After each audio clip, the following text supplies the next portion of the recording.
If you need to test multiple conditions at the exact same time, you need the AND formula. Welcome back to Systematic Sheet 7. Today, you will learn how to use Excel's strictest logical tool in under 2 minutes.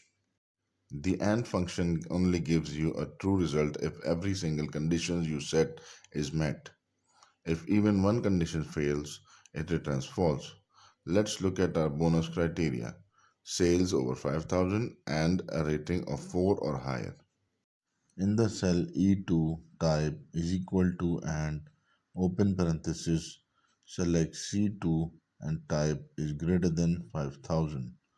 Add a comma and select cell D2 and type is greater than equal to 4.0. Close parenthesis and hit enter.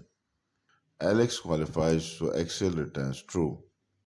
Let's flash fill this down. Notice Blake gets a false because his sales were too low, even though his rating was great. Chloe also gets a false because her rating fell short. Only David joins Alex in passing both exact conditions. This is how you execute flawless logical checks using the AND formula. In our next video, we will combine this with the if statement to customize these labels. Hit the subscribe button to Systematic Sheet 7 and let's keep optimizing your workflow.